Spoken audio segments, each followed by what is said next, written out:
사람이 생존하는 데 있어서 없어서는 안 되는 아주 중요한 요소들이 있습니다.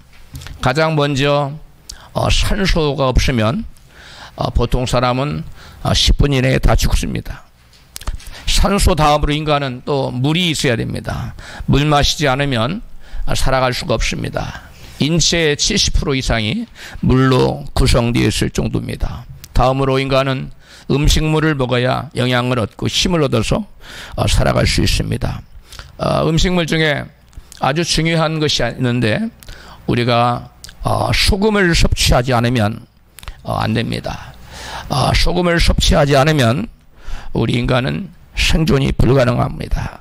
현대인들 중에 많은 분들이 저염식을 외치는 분들이 있어서 현대인들에게 소금은 기피 대상이 되고 있습니다. 그런데 우리가 알 것은 지나친 저염식은 폐혈병을 불러오는데 쉽게 말하면 피 속에 세균이 자라서 죽게 되는 병입니다. 폐혈병이 더 쉽게 얘기하면 피가 썩어서 죽는 병이에요. 그게 폐혈병이에요. 그게 저염식으로 생기는 병. 많은 의사들이 폐혈병으로 죽고 있습니다. 저염식을 강조하다가 너무 소금을 먹지 않아서 죽고 있습니다. 인체의 신진대사와 음식물의 소화 흡수를 위해 소금은 하루에 최소한 1g 이상을 섭취하는 것이 필수적이라고 합니다. 우리 몸에서 나트륨이 절대적으로 부족하면 신경 전달에 필요한 전이차가 발생하지 않아서 몇 분 안에 사망한다고 합니다. 이 전이차라는 것은 마치 물이 위에서 아래로 흐르는 것이 전류가 흐르는 데 있어서 플러스가 그 전극이 마이너스로 가는데 높낮이가 있어야 돼요. 그래서 그 차이를 전류가 흐르는 그 전선의 전기가 흐르기 위해서 전기의 차이가 높낮이가 있어야 되는데 그 높이의 차이를 전이차 또는 우리가 전압이라고 말합니다. 우리 몸속에서 이 전이차가 발생하지 않으면 신경 전달이 안 돼요. 그래서 사람 미치는 증상이 나타납니다. 그리고 결국 죽습니다. 고대 중국 물서에 보면 사람을 죽이는 극형 중에 하나가 뭐가 있느냐? 생명의 보존에 절대적으로 필요한 소금기를 완전히 제한하는 음식을 주면 얼마 안 있어서 그 사람이 미쳐서 죽는다는 그러한 중국의 기록이 있습니다. 따라서 소금은 우리 인간의 생명을 보존하는 데 있어서 절대로 없어서는 안 되는 필수 불가결한 요소입니다. 성경은 BC 약 500년 전에 학사 에스라 때에 소금이 화폐의 수단으로 그리고 사람들에게 봉급을 주는 급료의 수단으로 사용됐다고 증거하고 있습니다.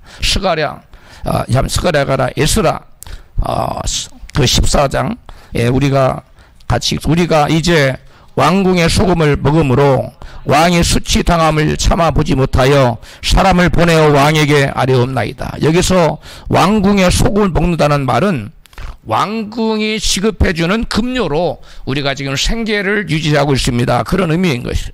소금이 곧 솔트머니, 돈이라는 겁니다. 중국에서는 소금이 너무 귀해서 소금이라고 띄워주세요. 소금이라고 했어요. 작을 소자 금금자예요. 이게 뭐냐면 소금이라는 건 작은 금이라는 거예요. 소금은 금처럼 귀한데 금덩어리 큰데 소금은 조그만했잖아요. 그래서 작을 소자 금이라 금처럼 귀한 것이 당시의 소금이었습니다. 그래서 고대에 많은 나라가 이 소금 때문에 전쟁을 합니다. 이 소금을 얻기 위한 로마가 세계 최대 강대국이 될 수 있었던 것은 기록을 보면 소금을 많이 나는 곳을 점령을 했기 때문에 로마가 세계 패권을 차지할 수 있다는 기록이 있습니다. 에스라 때뿐만 아니라 로마 제국 시절에 로마 병사들의 봉급은 소금으로 지급이 되었습니다. 그래서 솔트라는 소금이라는 단어에서 봉급을 뜻하는 라틴어 살라리움이 나왔어요. 살라리움. 이 살라리움에서 라틴어 살라리움이 바뀌어서 셀러리가 됐어요. 그래서 현대 영어로 봉급을 셀러리라고 해요. 그래서 셀러리맨이라고 해요. 봉급쟁이들을 봉급받고 회사 다니는 사람들을 셀러맨이라고. 또 뭐 공무원도 셀러리맨이에요. 그러니까 월급을 받고 생계를 유지하는 사람을 다 셀러리맨이라고 하는데, 이 셀러리라는 단어가 봉급이라는 뜻인데, 영어로 봉급인데 라틴어로 살라리움이라는 그런 단어에서 변형돼서 영어로 셀러리가 된 겁니다. 이처럼 봉급을 뜻하는 영어 단어 셀러리는 로마 군인들이 소금으로, 즉 셀러리움으로 월급을 지급받은 데 유래된 것입니다. 이처럼 소금은 생명을 보존하고 생계를 유지하는 수단으로 결코 없어서는 안 되는 아주 필수 불가결한 그러한 요소라는 것을 알 수 있습니다. 그런데 오늘 본문에 보면 예수님께서 제자들에게 이같이 말씀합니다. 본문 마태복음 5장 13절입니다. 너희는 세상의 소금이니 소금이 만일 그 맛을 잃으면 무엇으로 짜게 하리요? 후에는 아무 쓸데없어 다만 밖에 버려져 사람에게 밟힐 뿐이니라. 아멘. 여기 보니까 예수님께서는 제자들에게 뭐라고 말씀하셨어요? 너희는 세상의 소금이라고 분명히 말씀합니다. 너희는 장차 소금이 될 것이다, 이렇게 말씀하지 않고, 너희는 소금이 되거라 이렇게 말씀하지 않고, 이미 그들을 향하여 그들의 믿음을 보시고 그들이 거듭난 것을 보시고, 거듭난 제자들을 향하여 너희들은 세상에 뭐라고요? 소금이라고 말씀합니다. 지금 앞으로 소금이 되는 것이 아니라 지금 너희들은 이미 소금이라고 말씀하고 계세요. 예수님께서는 말씀하신 너희는 세상의 소금이라고, 너희는 누구냐? 바로 예수 믿는 제자들을 가리키고 있다는 것을 본문 이전에 마태복음 5장 1절로 2절을 보면 알 수 있어요. 마태복음 5장 1절입니다. 같이 읽어요. 예수께서 무리를 보시고 산에 올라가 앉으시니 제자들이 나온지라. 누가 나왔어요? 제자들이. 그래서 제자들에게 2절에 입을 열어 가르쳐 이르시되 하고 쭉 마태복음 5장 3절부터 10년이 가난한 자는 복이 있나니 애통하는 자 복이 쭉 팔복을 얘기합니다. 팔복 마지막에 너희들이 나 때문에 핍박을 받고 그 다음에 나로 인하여 욕을 먹고 고난을 받고 환난을 당할 것이다, 그런 말씀을 한 다음에 이어지는 말씀이 오늘 본문에 너희는 세상에 뭐라고요? 소금이라고 말씀해요. 그래서 여기서 나오는 너희는 바로 예수 믿는 제자들을 가리키고 있습니다. 할렐루야. 그렇다면 너희는 세상에서 소금과 같은 존재라는 주님 말씀은 구체적으로 무슨 의미를 담고 있을까요? 먼저 소금이 사람들의 육체의 생명과 같은 존재이듯이, 우리가 소금이 우리 육체에 없으면, 우리 육체에 몸에 소금이 들어가지 않으면 생명을 유지할 수 없어요. 그래서 소금은 우리 육체의 생명과 같은 존재예요. 마찬가지로 제자들은 세상 사람들의 영혼에 생명과 같은 귀한 존재라는 거예요. 아까 소금은 우리 무엇에? 육체에, 우리 육체의 생명을 보존하는 데 절대적으로 필요한데, 세상 사람들의 그 영혼을 구원하는 데 있어서, 영원히 사는 데 있어서 절대적으로 필요한 것은 바로 소금인 제자들, 영적으로 소금인 제자들인 거예요. 예수 믿는 사람들은 영적으로 소금이에요. 할렐루야. 소금이 없이는, 인간의 육신은 생명을 보존할 수 없듯이 제자들이 없이는, 즉 믿음을 가진, 거듭난 생명을 가진 소금 자체인 제자들이 없이는 사람들의 영혼은 생명을 보존할 수 없다는 의미인 것입니다. 육체의 생명을 위해 신경 전달에 뭐가 필요했습니까? 아까 소금이 필요했어요. 신경 전달에 우리의 머리의 생각이 온 몸에 여러분 다 전달이 되는, 신경 전달을 통해 다 되는 거거든요. 그런데 그것을 하는 역할을 하는 것이 뭐예요?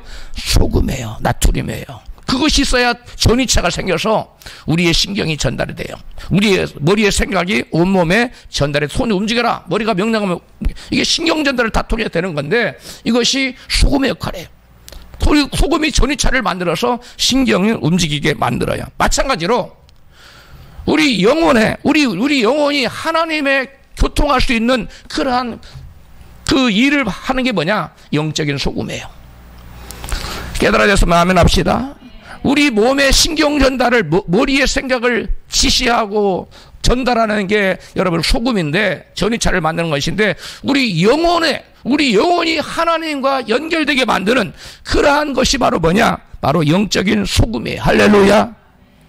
소금이 없이는 인간의 육신은 생명을 보존할 수 없듯이, 제자들이 없이는 사람들의 영혼이 생명을 보존할 수 없다는 것입니다.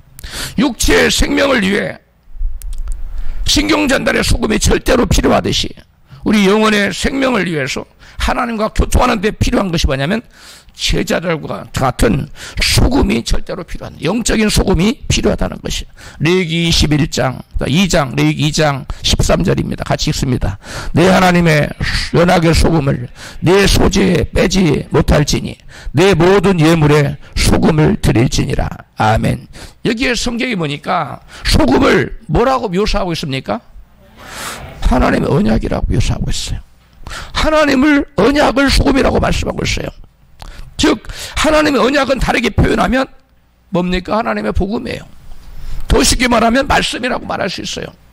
즉 이 소금은 바로 하나님의 복음을 의미하는 거예요. 영적으로 소금이, 따라서 너희는 세상에 소금이라는 말씀은 너희는 세상 사람들에게 생명을 주는 소금의 언약을 전해서 영혼을 살리는 존재라는 그러한 의미를 담고 있습니다. 소금이 육체에 생명을 주듯이 복음을 가진 제자들이, 즉 복음을 가진, 즉 영적인 솔트, 소금을 가진 제자들이 세상 사람들의 영혼에 소금 언약인 복음을 전하여 생명을 주는 존재가 바로 예수 믿는 제자들이라는 거예요. 할렐루야. 그래서 예수님께서 제자들에게 너희는 세상의 소금이다 라고 말할 때는 바로 이런 의미를 담고 있는 겁니다. 두 번째로 소금은 육체가 섭취하는 음식에 맛이 나게 하듯이 제자들은 세상 사람들 영혼을 살맛나는 존재로 만들어주는 존재라는 거예요. 소금기 없는 음식은 맛이 있습니까? 맛이 없어 못 먹습니다. 그래서 우리의 육신의 혀는 그러한 음식을 싫어합니다. 성경에 욥기서에 나와 있어요. 6장 6절 같이 읽어요. 소금을 치지 않고 싱거운 것을 먹겠느냐? 멀건 흰죽에 무슨 맛이 있겠느냐? 7절 그런 것들은 생각만 해도 구역질이 난다. 냄새조차도 맡기가 싫다. 여러분 소금기 없는 음식은 우리 인간이 싫어하는 거예요. 그래서 사람들은 소금기 없는 음식을 먹으면, 우리가 음식을 먹을 때 생명을 보존하기 위해서도 먹지만 또 무엇으로도 먹어요? 우리가 음식을 먹을 때 그것을 통해서 즐기잖아요. 음식 먹는 기쁨이 있잖아요. 그런데 소금기 없는 음식, 우리 인간에게 기쁨을 주지 못해요. 즐거움을 주지 못해요. 그래서 소금기 없는 음식을 이와 같이 성경은 누가 소금치지 않는 음식을 먹겠느냐고 말하고 있어요. 이 말은 단지 여러분 우리의 먹는 것만을 뜻하지 않아요. 마찬가지 인간의 영혼에 소금의 언약이 들어가서 녹아지지 않으면 참된 만족과 행복을 그 누구도 느끼며 살 수가 없다는 거예요. 그래서 모든 사람은 그 사람의 영혼에, 우리 육신에 소금기가 들어가야 되듯이, 우리가 먹는 육신에 소금기가 들어가야, 우리 영혼에도 소금기가 들어가야 그 영혼이 참된 만족을 느끼고 참된 행복을 느끼며 살 수 있다는 거예요. 할렐루야. 소금기 없는 음식이 사람을 즐겁게 할 수 없듯이 영혼에, 어떤 한 사람의 영혼에 소금의 언약을 치지 않으면 행복한 삶을 살 수가 없습니다. 마음의 즐거움과 행복이 없는 사람에게 이 세상이 과연 살맛 나는 세상이 되겠습니까? 그런 사람에게 세상은 쓴맛 나는 세상, 더 심하게는 죽을 맛 나는 세상이에요. 죽을 맛이에요, 이 세상이. 그래서 그들은 일생의 살맛을 느끼고자 하여 술과 도박과 또 음란한 짓과 심지어는 마약까지도 손을 댑니다. 아무리 돈이 많고 지위가 높고 대단한 성공을 거뒀을지라도 그 영혼의 소금에, 언약의 소금을 빼버리면 그 인생이 불행해지게 됩니다. 그래서 돈 많은 세계적인 재벌이 마약을 하고요, 명성 있는 권력자들이 아들이 마약을 하고, 인기 있는 배우들이 마약을 하고 있어. 그리고 도박을 하고 있어요. 마약과 도박 이런 것들을 왜 빠지느냐? 그 영혼에 소금기가 들어가지 않았어. 이게 소금기가 아까 뭐라고 했어요? 소금, 언약, 말씀. 그 영혼에, 우리 육체에 여러분 소금기는 맛있는 음식을 통해서 들어오는데, 여러분 우리 영혼에 소금기는 뭘 통해서 들어가느냐? 하나님의 말씀을 통해서, 언약의 말씀, 언약의 소금을 통해서 한 사람의 영혼에 여러분 그 소금기가, 영적인 소금이 들어가는 거예요. 그 영적인 소금이 들어가야 비로소 그 사람은 인생에 참된 만족을 느낄 수 있고 참된 소망을 가질 수 있고 참된 행복을 느끼며 살 수가 있는 것입니다. 할렐루야. 그런데 우리 인간의 영혼에 하나님 말씀에 소금이 들어가지 않았어요. 언약의 소금이 쳐지지 않았어요. 그러면 그 인생이 맹숭맹숭해요. 재미가 없어요. 돈을 가지면 행복할 것 같은데 돈을 가져도 만족이 안 돼요. 그 뭐 대단한 것을 뭐 성공을 이루면 행복할 것 같은데 그래도 만족이 안 돼요. 행복이 없어요. 그러니까 술, 도박, 마약, 음란한 짓, 별의별 짓을 다 해도 거기서도 역시 참된 만족과 행복을 찾을 수가 없는 것입니다. 이것이 바로 소금기, 그 영혼의 소금기가 들어가지 않는 인생의 불행인 것입니다. 할렐루야. 그러므로 너희는 세상의 소금이다라는 주님 말씀은 우리더러 소금 언약인 말씀을 세상의 어둠에 처해 있는 자들에게, 복음을 알지 못하고 추구하는 사람들에게 그 영혼의 소금기가 들어가지 않아서 답답하고 또는 인생에 재미가 없고 참된 만족이 없고 불행을 느끼는 영혼들에게 그 인생의 영혼의 참된 복음의 메시지를 전해서 그들로 하여금 그들의 영혼의 말씀의 언약을, 이 언약의 소금을 쳐줘서 그 인생으로 하여금 참된 만족과 기쁨을 얻게 해주라, 그런 의미가 들어있는 것입니다. 할렐루야. 즉 믿는 제자들은 영적인 소금이에요. 왜? 그 안에 소금인 언약이 들어있기 때문에 그 자체가 소금이라는 것입니다. 그래서 그런 자들은 자기 안에 있는 그 심령의 소금의 언약을 예수 안 믿는 어둠에 처한 자들에게 쳐줘서 그들로 하여금 살맛 나지 않는, 쓴맛 나는 인생을 단맛 나는 인생으로, 죽을맛 나는 인생을 살맛 나는 인생으로 바꾸어주라고 주님께서 제자들을 향해 너희는 세상의 소금이라고 말씀합니다. 할렐루야. 그냥 예수님은 너희는 소금이라고 말하지 않았어요. 너희는 세상의 소금이라는 거예요. 이 세상은 죄로 말미암아 구원을 받아야 될 대상을 성경은 세상이라고 말해요. 그 구원이 필요한 세상 사람들, 어둠에 처한 세상 사람들을 표현할 때 성경은 세상이라고 표현해요. 하나님의 세상을 이처럼 사랑하사, 이때 세상은 바로 뭐냐? 구원이 필요한 세상이에요. 바로 죄지은 구원이 필요한 인간들이 있는 세상을 바로 세상이라고 말해요. 이 세상에 너희는 소금이라는, 할렐루야. 즉 소금은 언약이라고 분명히 말씀했어요. 언약의 소금, 소금의 언약, 소금 언약이라도 나오고 언약의 소금이라도 나오는데, 이 언약의 소금을 예수 믿지 않아서 그 영혼의 영적인 소금에 들어가 있지 않는 사람에게 언약의 소금인 말씀을 그들에게 전해주어서 그들로 하여금 인생에 참된 그 묘미를 느끼고 만족을 느끼고 행복을 느끼게 하라는 것이 바로 예수님을 향하여 너희들은 예수님 자들을 너희는 세상의 소금이라고 말씀하고 있어요. 할렐루야. 그 다음으로 소금이 부패를 막는 역할을 하듯이 소금 자체인 제자들은 세상과 영혼의 부패를 막는 존재라는 거예요. 뭘 막아요? 세상의 부패를 막기도 하고 또 뭘 막아요? 사람들의 영혼의 부패를 막는 존재라는 거예요. 소금은 음식의 맛을 낼 뿐만 아니라 또 음식뿐만 아니라 영혼의 부패를 막는 방부제 역할도 합니다. 바다의 염분의 농도가 몇 프로 이상만 되면 썩지 않습니까? 3% 이상만 되면 바다의 염분은 보통 3%에서 많게는 8%까지 바다 염분이 있는데 최소한 3%만 있으면 바닷물은 썩어요, 안 썩어요? 썩지 않아요. 바닷물은 결코 썩지 않습니다. 그런 것처럼 우리가, 저와 여러분이 영적인 소금이 되어서 이 사회에서 소금으로 우리가 살면, 이 대한민국 전체 인구가 가운데 예수 믿는 사람이 3%만 있으면 이 대한민국 사회는 안 썩는다는 거예요. 부정부패 이런 것들이 여러분 확장되지 점점 줄어들지 늘어나지 않는다는 거예요. 왜? 소금이 그런 것을 뭐하기 때문에 막는 방부제 역할을 하기 때문에. 음식에 썩는 것도 뭐가 막아요?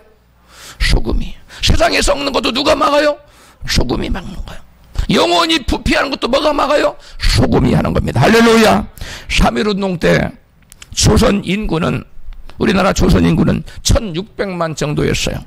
그 중에 기독교회는 약 20만 정도였다고 합니다. 그러면 몇 프로입니까 이게? 산수 빨리 하는 분, 이게 1.25%예요. 정확하게 1.25%가 되는데, 그러나 3.1운동의 지도자가 33명인데 3.1운동을 주도한 지도자가 33명 중에 여러분 기독교인이 몇 명이었느냐? 16명이었어요. 거의 절반에 해당하는, 20%가 아니라 기독교인이 1.25%밖에 안 되는데 사회에 아름다운 영향력을 그러한 끼치는 그런 운동에 적극적으로 지도자 그 위치에 선 기독교인이 몇 프로 있다고요? 거의 50%에 육박하는 거예요.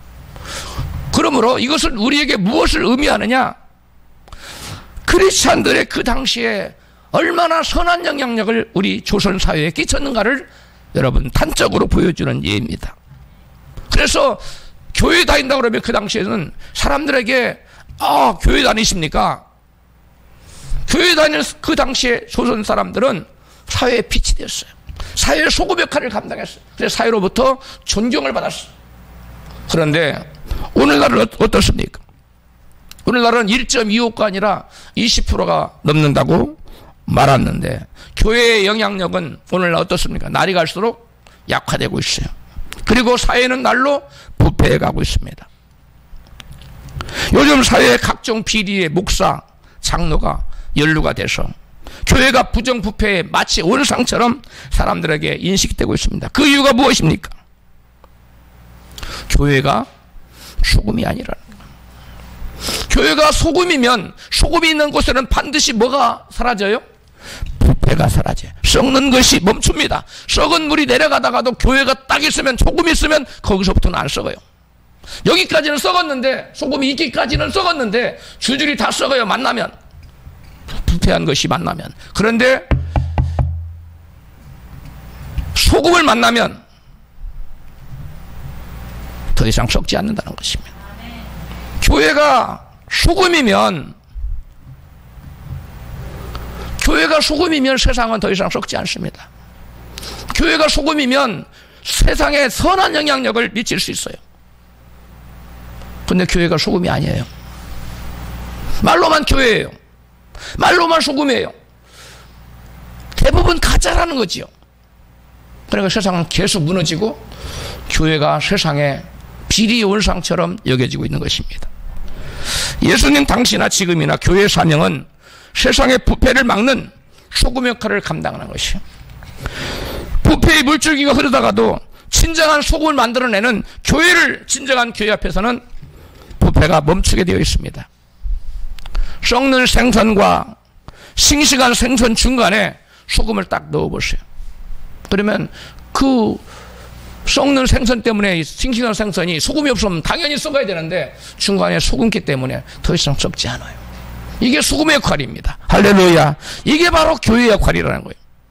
세상이 온통 썩어지는데, 온통 썩어져 내려가는데 교회가 그 중간에 딱 방패막이를 하고 있으면 더 이상 교회는 세상을 썩은 것을 다 방지한다는 거예요. 성도의 소금과 빛의 사명에 관한 강의를 제가 신학교에서 했는데, 제 강의를 들은 목사님이 파주에 살았는데 큰 아파트 단지에 입주자 대표가 됐어요. 입주자 그 주민 대표가 됐는데, 입주자 아파트 주민 대표가 되고 보니까 기존의 아파트 입주자 대표가 저지른 수많은 비리가 적나라하게 드러났어. 아파트와 거래를 하는 모든 관계자들이 수의계약, 이면계약을 통해서 돈을 챙기는 것이 관행이 되었었어요.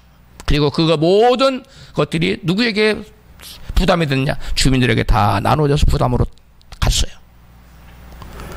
관행으로 부정한 돈을 챙기는 비리를 개혁하려고 들자 그동안의 이권을 챙겨왔던 수많은 사람들이 벌떼처럼 일어나서 그 개혁을 방해하고 나섰어요. 큰 반대에 부딪혔습니다. 그러나 그 목사님은 그리스도인은 소금으로 사야 된다는 그 강의가 생각나다. 절대로 굽히면 되지 않는다. 타협하지 않고 개혁을 단행했어요. 그리고 그 아파트에서 그 이후로는 모든 비리가 다 사라졌다는 거예요. 할렐루야.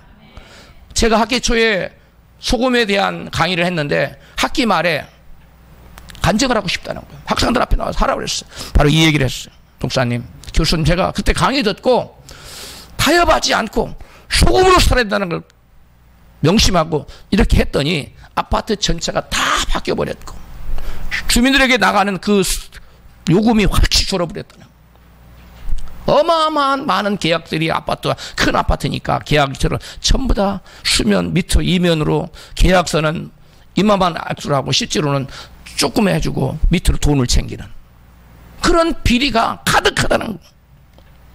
그 모든 그 불이익은 누구에게 들어? 아파트 주민에게 다 돌아가는 거예요. 몇 사람이 자기들의 개인적인 이익을 챙김으로써. 여러분, 우리 예수 믿는 사람은 세상의 소금이에요. 주님 분명히 말씀, 너희는 그냥 소금이 아니라 어디에 세상 소금이라고요? 세상. 썩어가는 세상에 더 이상 세상에 속지 않도록 그 물을 막는, 사망의 물을 막는 그러한 역할을 너희가 감당해다오 하고 주님이 너희는 세상에 뭐라고요? 소금이라고 말씀하고 있어요. 아무리 썩은 물이 흘러 내려가다가도 소금이 버티고 있으면 절대로 부패할 수 없는 것이 하나님의 세우신 자연의 섭리입니다. 자연의 이치예요. 대부분이 다 썩어져 내려가더라도 3%만 진짜 썩지 않는 사람, 아까 제가 예를 든 제자 목사님 같은 분들이 군데군데 딱 버티고 있으면 100명 중에 3명만 버티고 있어도 그 사이는 안 썩는다는 거예요. 여러분, 생선을 절일 때, 생선을 할 때 소금을 막 잔뜩 붓습니까? 조금만 붓잖아요. 생선 양의 3%만 부으면 되는 거예요. 생선 양의 3%만 부어도 생선 안 썩어요.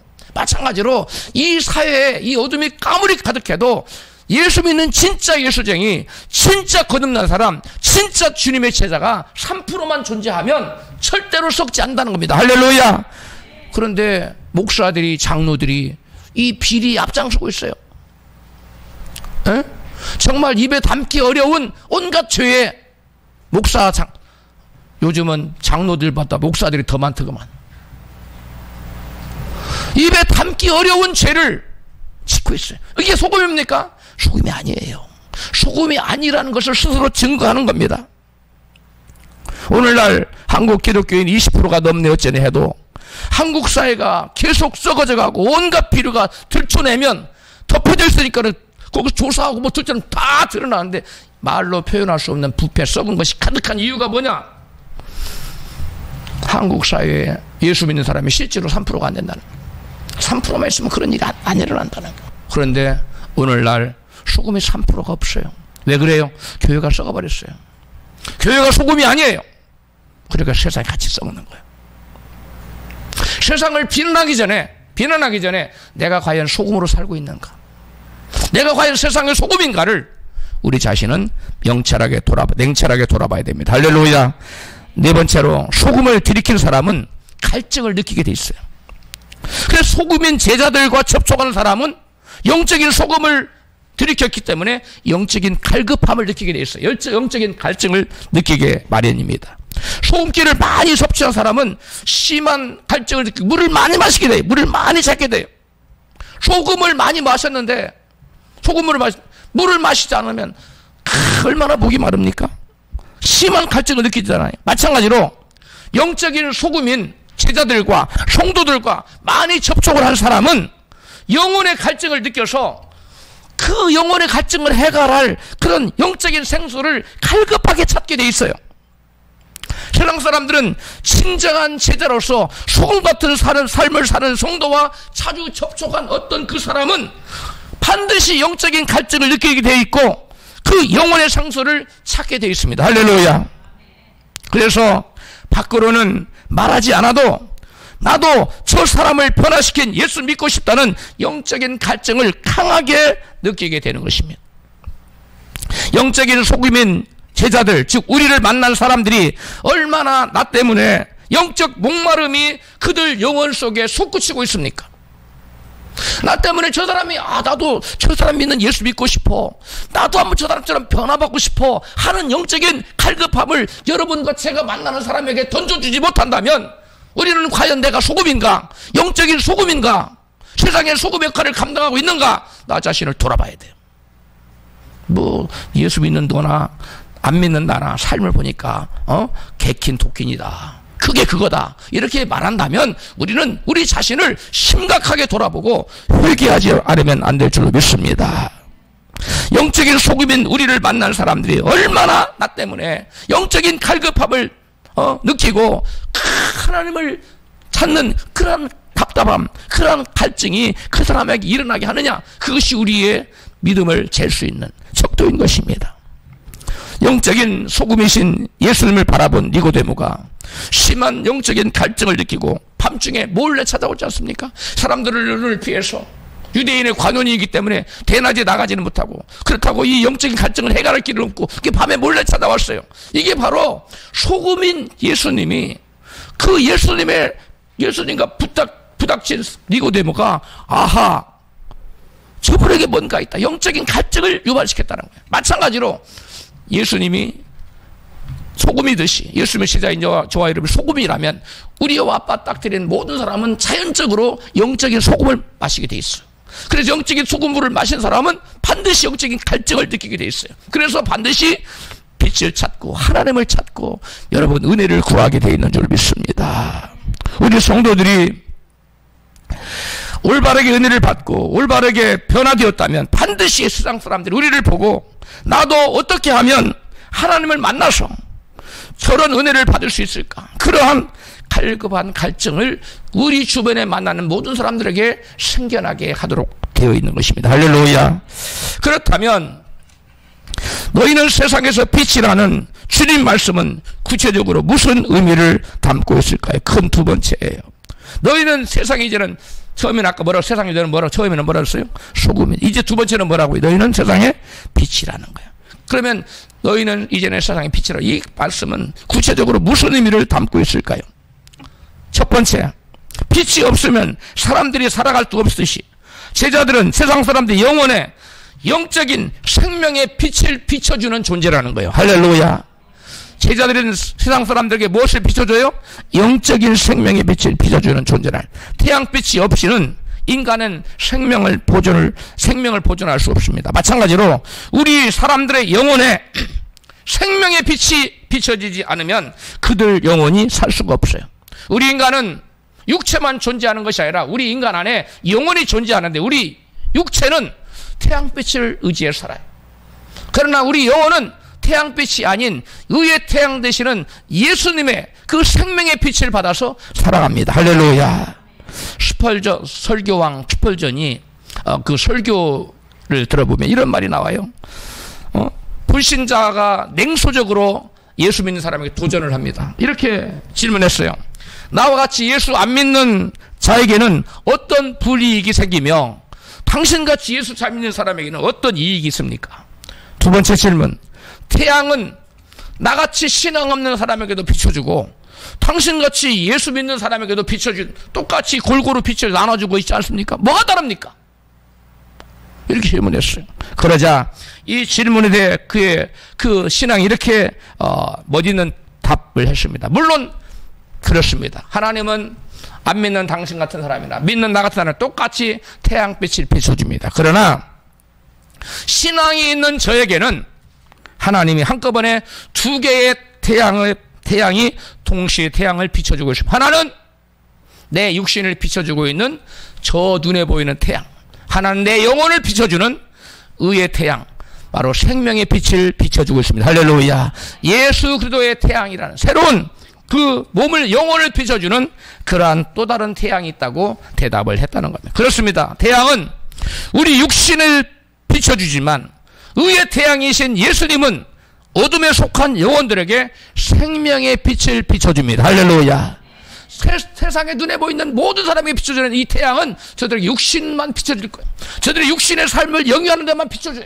그러나 우리 영혼을 영위하는데, 우리 영혼이 살아가는데 필요한 빛은 바로 의의 태양 대신 우리 주 예수 그리스도의 생명의 빛인 줄로 믿습니다. 그래서 저와 여러분들이 의의 태양 대신 예수 그리스도의 생명의 빛을 받지 않으면 그 누구도 우리 영혼은 살아갈 수가 없어요. 구원받을 수도 없고 영생의 세계에 들어갈 수도 없어요. 그래서 예수님께서는 친히 당신이 빛이라고 말씀합니다.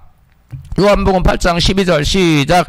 예수께서 또 일러 가라사대 때 나는 세상의 빛이니 나를 따르는 자는 어둠에 다니지 아니하고 생명의 빛을 얻으리라. 그래서 예수님 말씀하신, 예수님 당신을 세상의 빛인데 당신은 무슨 빛이에요? 생명의 빛. 그러니까 영혼을 비추는 생명의 빛이 바로 누구냐? 예수님이에요. 할렐루야. 세상의 빛이신 예수님께 제자들에게 너희는 세상의 빛이라고 말씀했어요. 예수님 당신이 세상의 빛인데 이제는 제자들을 향하여 너희는 세상의 빛이라고 말씀했어요. 이게 무슨 말입니까? 주님께서는 제자들에게 너희가 나의 진정한 제자라면 너희들은 나에게서 생명의 빛 때 나로부터 생명의 빛을 받아서 너희도 어둠 속에 처한 자들에게 생명을 빛을 비춰주는 세상의 빛이라고 말씀한 거예요. 할렐루야. 예수님께서는 자신이 곧 참빛이라고 말씀해요. 요한복음 1장 9절에요. 시작. 참빛 곧 세상에 와서 각 사람에게 비치는 빛이 있었나니 그가 세상에 계셨으며 세상은 그로 말미암아 지은 바 되었으니 세상이 그를 알지 못하였고. 예수께서는 당신을 무슨 빛으로? 참빛으로. 근데 그 참빛이 뭐하는 빛이에요? 참빛, 그 참빛인데 어떤 빛이라고요? 요한복음 1장 9절에 보니까 뭐라고 그랬어요? 참빛 곧 세상에 와서 각 사람에게 비치는 빛이에요. 참빛이 뭐예요? 각 사람에게 비치는 빛이 있었다는 거예요. 따라서 하세요. 참빛 곧 세상에 와서 각 사람에게 비치는 빛이 있었나니. 예수님이 참빛인데 각 사람에게, 모든 사람들에게 그 영혼에 빛을 비춰준다는 거예요. 빛을 비춰줘요. 그게 바로 무엇도 빛이냐? 생명의 빛이에요. 우리는 스스로 빛을 내는 발광체가 아닙니다. 우리에게는 빛이 없어요. 그럼 우리는 어떻게 빛을 발하라고요? 생명의 빛이신 참빛 그 자체이신 예수님에게서 빛을 받아서 우리는 빛을 반사하는 거예요. 어두운 세상에. 마치 달이 스스로 빛이 있습니까? 달은 발광체가 아니에요. 달은 그 스스로 빛을 내지 못해요. 그런데 같이 빛을 비추고 있잖아요. 그게 뭐예요? 태양으로부터 받은 빛을 반사해서 세상을 비추는 겁니다. 할렐루야. 마찬가지로 우리도 우리 자체로는 의의 빛이 없어요. 우리에게 우리의 자신 의가 없기 때문에 의의 빛을 발할 수가 없어요. 그런데 의의 태양이시고 생명의 빛이신 예수님이 빛을 발해요. 그분이 빛을 발해요. 우리는 예수님과 연결만 돼 있으면, 주님과 연합되어 있으면, 주님 믿는 자라면, 주님의 참된 제자라면 주님의 그 빛을 받아서 우리는 세상의 빛이 되어 세상을 밝히는 빛이 될 수가 있다는 것입니다. 할렐루야. 주님이 너희는 세상의 빛이라고 말씀한 것은 우리 자체에 빛이 있다는 게 아니에요. 너희는 나와 연합해서 내게서 빛을 받아서 어두운 세상을 밝혀주는 빛이 되라는 말씀이에요. 할렐루야. 바울은 질그릇인 우리 안에 빛을 비추는 보배이신 그리스도를 담고 있다고 이같이 증거해요. 고린도후서 4장 6절 시작. 어두운데 빛이 빛이라 말씀하셨던 그 하나님께서 예수 그리스도의 얼굴에 있는 하나님의 영광을 아는 빛을 우리 마음에 비추셨느니라. 7절. 우리가 이 보배의 질그릇에 가졌으니 이미 이는 심히 큰 능력은 하나님께 있고 우리에게 있지 아니함을 알게 하려 함이라. 아멘. 우리는 스스로 빛을 발하는 존재가 아니에요. 빛이 없어요. 우리 안에는. 그런데 우리 자신에게 그래서 의로움도 없어요. 의의 빛도 발할 수 없어요. 그런데 우리는 우리 안에, 우리가 질그릇인데 우리 안에 뭘 품고 있다고요? 보배를 질그릇에가. 이 보배가 뭐예요? 빛을 비치는 보배이신 그리스도를 우리 마음에 품고 있다는 거. 할렐루야. 그래서 우리가 우리 안에 있는 보배이신 예수의 그리스도의 빛을 우리가 안에 품고 있기 때문에 이 빛이 스며 나온다는 우리에게서. 할렐루야. 자, 그래서 우리가 예수 그리스도를 믿음으로 그분과 철저히 연합되어서 하나가 되면 주님이 내 안에 오셔서 그 생명의 빛을 우리를 통해서 비출 수 있다는 것입니다. 할렐루야. 사사기 7장에 보면 기드온과 300명 용사가 미디안의 대군을 완전히 물리친 얘기가 나오는데요. 이사야가 사사기 7장 16절 같이 읽습니다. 300명을 세대로 나누고 각 손에 나팔과 빈 항아리를 들이고 항아리 안에는 횃불을 감추게 하고 20절 세대가 나팔을 불며 항아리를 부수고 왼손에 횃불을 들고 오른손에 나팔을 들어 불며 외쳐 이르되 아멘. 그들은 300명밖에 안 돼요. 기드온 용사들은 해변에 모래알같이 많았다고 성경이 되어 있어요. 어마어마한 대군인데 여러분 그 대군 어떻게 싸울 수 있겠어요? 어떻게 싸울 수 있겠어요? 좋은 훈련을 받아서 대단한 용사라서 그랬습니까? 그게 아니에요. 뭐였습니까? 단지 나팔과 항아리 안에 감춰진 횃불로 저들을 쳐부셨다는 거예요. 이스라엘 항아리 안에 횃불을 가지고 있어서 미디안을 물리친 것 같이 우리도 우리 질그릇 안에 횃불 되시는 주님의 생명의 빛을 모시고 있으면 어둠의 세력을 미디안과 같은 우리를 삼키려 오는 미디안 같은 세력을 완전히 여러분 물리칠 수가 있다는 것입니다. 할렐루야. 주님은 환하게 빛나는 참빛이시오. 우리는 그것을 담고 있는 항아리와 같은 존재예요. 이스라엘 백성들이 항아리 안에 횃불을 가지고 그것을 각주고 있다가 때가 되니까 항아리를 깨뜨려가지고 불을 밝히고 외치니까 다 쓰러졌잖아요. 저들이 자기들끼리 다 죽었잖아요. 여러분, 따라서 우리에게 맡겨진 지상 과제는 주님이라는 참빛을 우리 육체의 항아리에 품고 주님의 참빛을 받아 어두운 세상에 비추는 것입니다. 그러면 우리가 세상에서 어둠이 우리 가운데서, 우리 삶 가운데서, 이 세상 가운데서 어둠이 물러가는 것입니다. 할렐루야. 그러면 우리가 어두운 세상의 빛을 발하기 위해서는 끊임없이 주님과 연합하여 주님의 빛을 받아야만 되는 것입니다. 왜? 빛을 받아야 반사할 수 있으니까. 에베소서 5장 14절 시작. 잠자는 자여 깨어서 죽은 자들 가운데서 일어나라. 그리스도께서 내게 비치시느니라. 하나님과 교제했던 모세 얼굴이 너무 빛나 사람들이 쳐다볼 수가 없었어요. 빛의 근원 대신 예수님을 우리가 끊임없이 바라보면 모세처럼 우리에게서 빛이 나와 우리 심령에 빛이 가득하고 우리 얼굴에 빛이 있고 우리의 삶 가운데도 빛이 비춰지게 돼요. 할렐루야. 그래서 사람들은 우리의 얼굴이나 우리의 말이나 우리의 삶을 보고 빛을 보고 빛을 찾게 되어 있어요. 아, 빛을 만난 분은 저렇게 되는구나. 나도 좀 빛을 쬐야 되겠다. 이런 생각을 갖고 사모하는 마음을 갖고 주님 앞에 나오게 되는 것입니다. 우리가 어둠에 처한 자들을 그러면 어떻게 빛을 비춰줄 수 있을까요?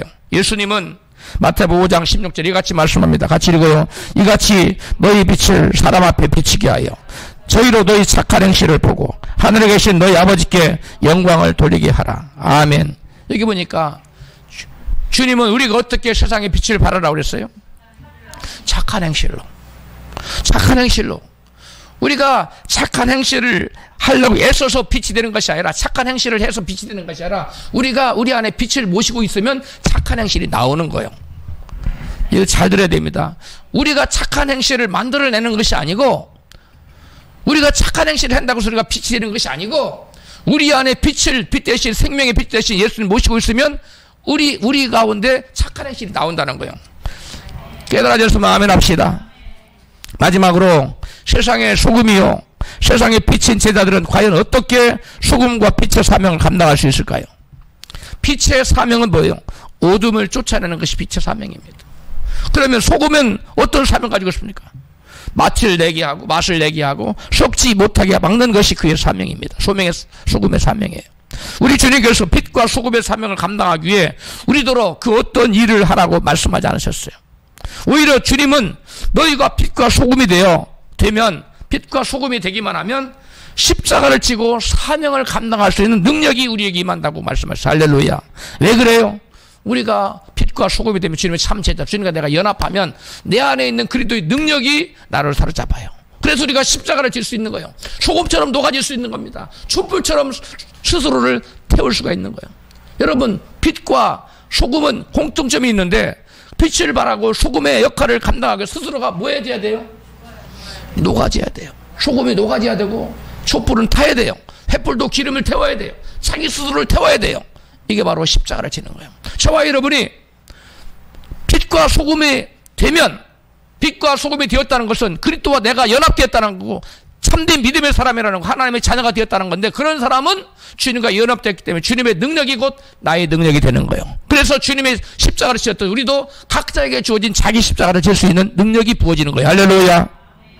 우리는 소금이 되고 빛이 되는 것이 본질적인 내면의 변화가 일어나면 여러분 사명 감당한다. 내면의 변화가 일어나 진짜로 소금이 됐어요.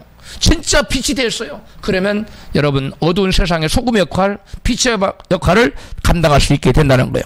우리들은 사명 그러면 어떤 동작을 연상합니다. 동작. 뭔가를 해야 된다는 거예요. 그게 아니에요. 주님은 동작이 아닌 상태를 말씀하고 있어요. 너희는 세상의 소금이다. 소금이라는 상태를 말하는 거지 어떤 동작을 하라는 게 아니에요. 결코 주님은 우리에게 요구하시는 것이 그 무엇든 것을 하라는 것이 아니라 너희들이 먼저 상태가 내면의 변화되어서 소금이 되고 또 뭐가 되고 빛이 되라는 본질적인 변화를 가져오라는. 그러면 너 안에 빛 대신 주님께서 계셔서 너로 하여금 소금 역할을 감당하게 하고 또 빛의 역할을 감당하는 그러한 사명의 십자가를 질 수 있는 능력을 너에게 하나님께서 부어주실 거예요. 할렐루야. 우리 옛날 속담에 부뚜막에 소금도 집어넣어야 짜다는 말이 있습니다. 무슨 말입니까?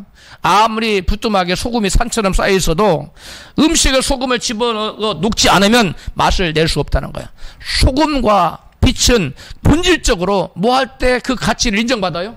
자기 자신을 녹일 때. 자기 자신을 녹여서 여러분 소금이 완전히 녹아서 소금이 녹으면 색깔도 없고 아무것도 없어요. 냄새도 없고. 그런데 맛을 내요.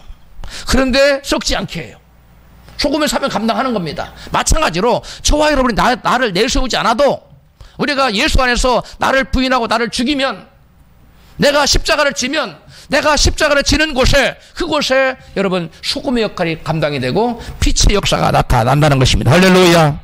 소금뿐만 아니라 촛불도 자신의 몸을 태워야 빛이 되고 전기도 소모되어야 빛이 나와요. 어둠을 쫓아내기 위해 빛을 비추려면 촛불은 자신의 몸을 희생하여 태워야 하고 횃불은 기름을 태워야 됩니다. 예수님께서 하늘의 미랄이 되어서 땅에 떨어져 많은 열매를 맺었듯이 자기 십자가를 지고 주님처럼 자신을 희생할 때 세상의 빛과 소금이 될 수 있습니다. 그래서 예수님도 나를 쫓고자 하는 자는 자기를 부인하고 자기 십자가를 지고 나를 따라오세요. 따라서요. 자기를 부인하고 자기 십자가를 지고 나를 따라오라. 이 자기 십자가를 지는 것이 나 녹이는 거예요. 내가 필요한 곳에 나를 가서 희생해서 녹일 때 소금이 되는 거예요. 거기서 아까 제가 제자 목사님 예를 들었는데 자기가 나도 그 사람들은 큰 돈을 챙겨야지. 그러면 무슨 소금이 됩니까?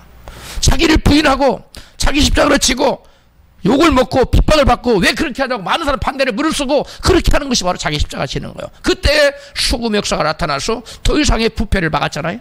마찬가지입니다. 우리의 삶 속에 우리가 나에게 주어진 자그마한 십자가를 지고 한 걸음 한 걸음 나가다 보면 우리 삶의 모든 영역에서 여러분 사망의 그림자가 물러가고 빛의 역사가 나타날 줄 믿습니다. 그래서 이 자기 십자가가 뭐냐? 십자가는 곧 죽음이에요. 다른 말로 뭐냐면 고난이고 환난입니다. 핍박입니다. 그래서 우리가 사명을 감당하고자 할 때 소금의 사명, 빛의 사명을 감당하고 올 때 사람들이 막 박수 쳐주는 게 아니라 너 잘한다 박수 쳐주는 게 아니라 너 왜 이래? 핍박하고 욕하고 모함하고 여러 가지 여러 박해를 당하고 문제가 생긴다는 환난을 당한다는 거예요. 그래서 예수께서는 이 마태복음 15장 11절에 보니까 이 너희는 세상 소금이라는 그 말씀 바로 전에 환난과 핍박에 대해서 말씀해요. 같이 읽습니다. 마태복음 5장 11절. 나로 말미암아 너희를 욕하고 핍박하고 거짓으로 너희를 거스려 모든 악한 말을 할 때에는 너희에게 복이 있나니. 여기 보니까 예수님께서는 너희는 세상의 소금이다. 너희는 세상의 빛이다. 말씀하기 전에 제자들에게 팔복 마지막에 뭘 얘기한다고요? 핍박받는 것 됐어. 너희는 나 때문에 반드시 핍박을 당할 것이다. 너희가 소금의 역할을 감당하고자 할지인데 너희들이 빛의 역할을 감당하고자 할지인데 반드시 너희들은 세상 사람들한테 욕을 먹고 비판을 받고 판단을 받고 핍박을 받을 것이다. 주님 먼저 말씀하시고 너희는 세상이고 소금이라고 말씀했어요. 할렐루야. 그러므로 너희는 그런지라도 너희 자신을 녹여서 핍박을 당하면서 녹는 겁니다. 그러면서라도 너희는 소금 역할을 감당해야 된다는 거예요. 나는 녹기 싫어. 핍박받기 싫어. 그러면 소금 안 녹아요. 소금이 부뚜막에 아무리 쌓여 있어도 녹아치지 않으면 그 무슨 소용이 있어요? 부뚜막에 소금도 뭐 했단다고? 씹어 넣어야 짜다는 거예요.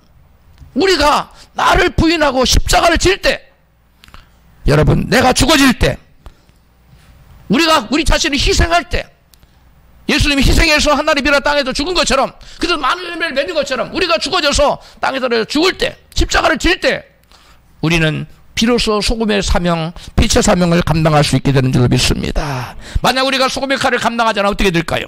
주님 말씀합니다. 너희는 밖에 버려져 사람들에게 짓밟힐 거다. 밟히게 될 거다. 소금의 역할을 감당하면 당장 우선 핍박을 피하는 것 같지만 사람들한테 조롱거리가 되고 멸시거리가 되고 멸시천대를 받고 조롱을 받게 된다는 거예요. 그러므로 저와 여러분은 어떠한 어려움 가운데서도 여러분 이 사명의 십자가, 나를 부인하고 십자가를 지는, 희생의 십자가를 지는 저와 여러분 되어야 될 줄로 믿습니다. 우리 모두 소금과 빛의 사명을 감당하여 하나님께 영광 돌리는 위대한 믿음의 사람이 되시기를 주님의 이름으로 축원합니다.